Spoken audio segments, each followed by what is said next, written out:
Greetings to the moto vlogging community, subscribers and fellow YouTubers alike.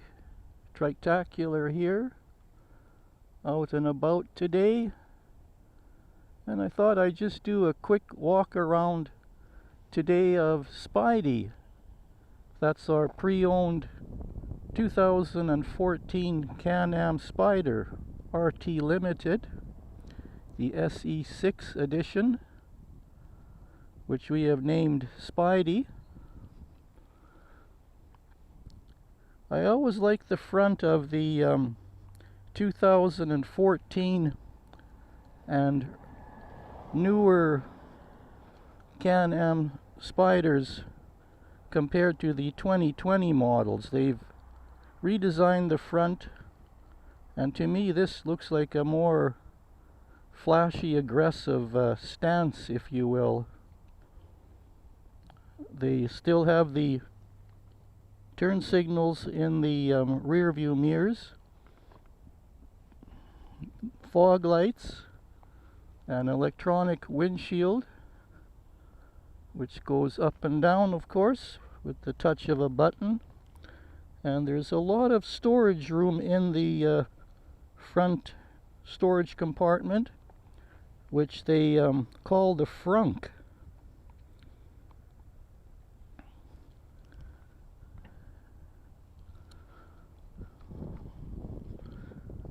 We purchased it from a private seller, and it had low kilometers on it. This is the chrome edition, which I prefer over the blacked out look.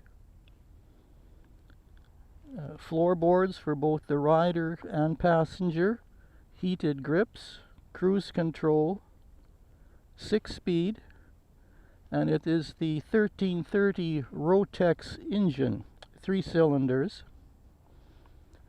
the 2 saddlebags, and even the passenger has heated grips. And the ride is so smooth, it's just unbelievable. It's much more comfortable for my wife, she's found, as compared to when we had the Harley Davidson Tri-Glide Ultra Classic, which was also a 3-wheeled trike, a 2014 model.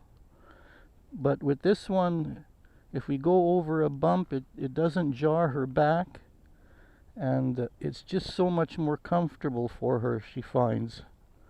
Here's our little mascot, Spyder. The view from the back of it. Belt drive. I must say that I do like the styling of the 2020 RT models better, though. It seems to be a little wider, the saddlebags, and of course they have a tour pack on it now, which looks a little similar to the tour packs I feel that are on the Harley Davidson Tri-Glides or Electroglide Ultra Limiteds.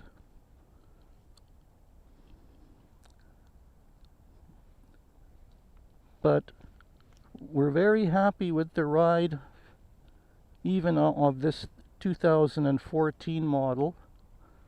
Mrs. Trictacular and I have demo rode a 2020 RT Limited. We weren't really going to put it up as a moto vlog, but I might sometime in the future. But I really didn't notice any difference in the quality of the ride as far as smoothness goes from the 2020 RT Limited to this 2014 model. We added the little Mustang mud flap here, if you will, because we found riding along the rural areas, you sometimes run into straw and debris on the road from the tractors. And when we stopped one time, we noticed Mrs. Trictacular had a bunch of straw and debris that had flew up right over the top of the tour pack and was coating the shoulders and back of her riding jacket. So I purchased that little mud flap at a Harley Davidson dealership when they were having a garage sale, and I asked the fellow what he would want for it. I was going to do no more than $5, and he said, "Oh, just give me $2. So I was very happy with that. And I didn't really have the correct tools or the knowledge to drill through the plastic, and I didn't want to wreck it. So I took it into our Can-Am dealership and was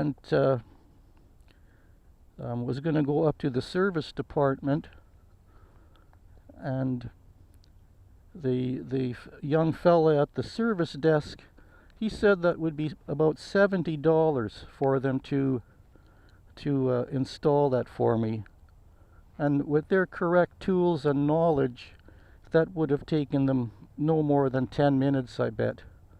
So I said, okay, well, thank you for the information. My wife and I kind of went back out into the parking lot and were turned off by that, and didn't yeah, I'm okay, thank you. It's nice the fellow was asking if I'm okay. One other fellow just rode by and didn't stop to question if I was all right, but yes, we are. So anyways, we were turned off about that, so we went back out to the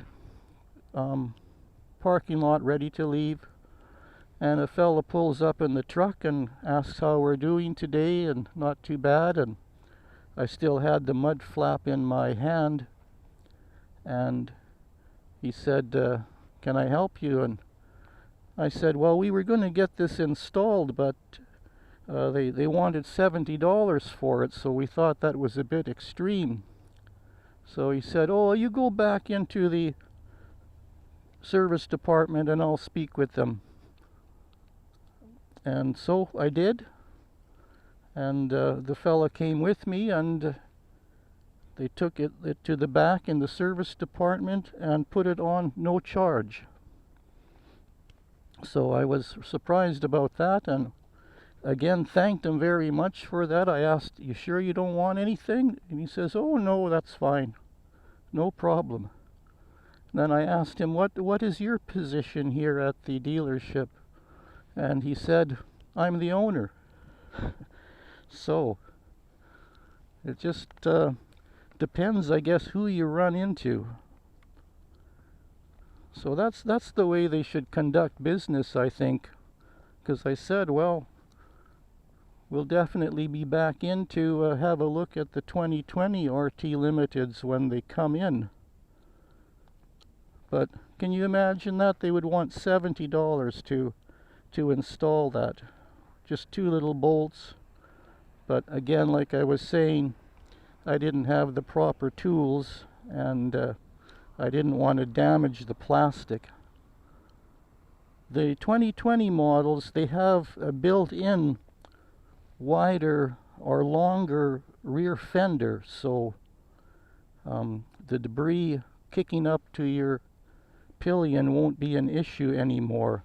But I'm not sure if they would fit on to the previous year models. So I guess I better be calling it quits here pretty soon. This is getting to be a long moto vlog. So again, I'd like to thank you all for tuning into this vlog.